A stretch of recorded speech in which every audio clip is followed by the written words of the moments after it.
You ready for this video, Nick? Yes. You know what we're going to do? What? We are going to get player path bar distance showing. Oh, yeah. Oh, yeah.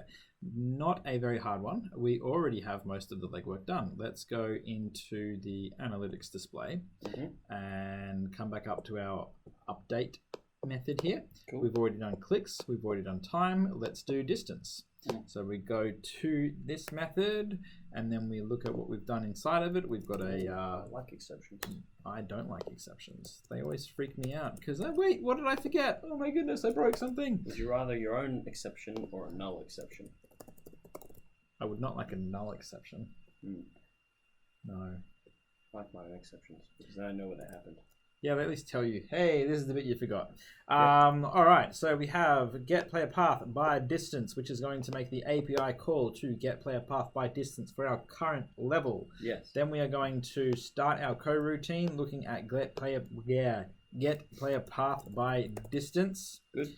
Let's go down to that one. It says it doesn't exist, so control.enter to create it. And it is essentially a copy of player path by time. Yes. What has happened here? I've just confused myself. Get player path by distance calls distance. Get player path by time calls... You ever do that? Sometimes you like rename a method and it goes, oh, you must want me to change the other one you already had. Yeah, I have. It's a bit weird. It annoys me sometimes. All right, so now I've just broken things. So now I'm going to press undo a few times.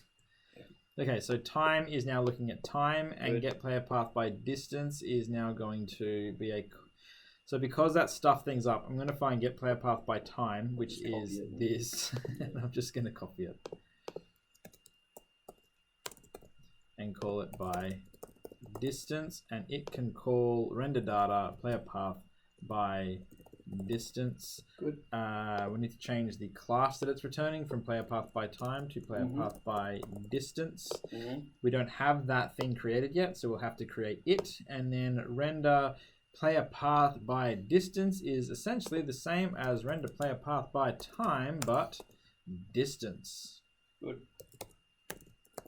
And now it's also going to whinge at us because it says, hang on, this API wrapper player path by distance does not yet exist, so we better create it. Yeah. Let's go into player path by time and copy paste. Oh, cut paste. By distance. Only thing we need to change in here is time accumulative becomes distance accumulative. Right. And back into analytics display. By distance, we've already called it events. We're going to clear out the existing things, check if we have some data. The player's position at each individual point is already done, and the color is looking at color display time. We change that to display distance. Switch back over to, that's all the code we need to do essentially. So we just come back over to Unity. Okay. We'll set the distance to what color? Purple. Yeah. Purple! Is that a good shade of purple? Would you like a lighter purple? It's getting kind of pinkish there. Yeah, sure. That looks like a good shade of purple. Oh, we need to change transparency. Whoa, I had that all the way. Thank you, Nick. That looks good. Looks good. Save. Press play. Chill out for a bit and Look at that rainbow. I didn't even notice that. Oh, there we go. So there is our distance, and we That's can very cool. see where our distances are happening. This is quite interesting in that it's actually snapping itself to 1-1. That would be the way that we've actually coded it to round itself to things.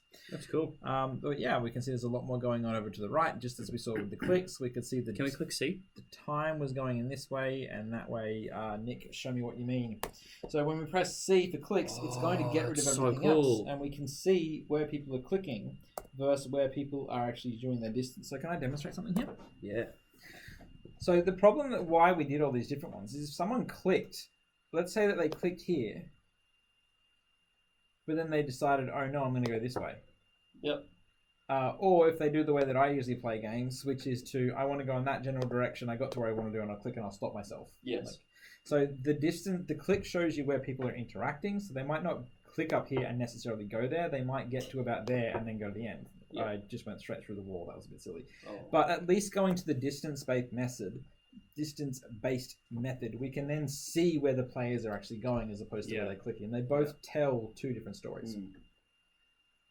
The handiest thing about this would be if there was some way, which I'm sure is a bit too advanced, to like determine from the data points which were the players to going in which directions. But I guess it doesn't really matter too much if you're looking at aggregate. No, in the aggregate level here, you just get this. But you could do that. What you could also do is, instead of having individual data points like this, is break it up into a larger piece grid.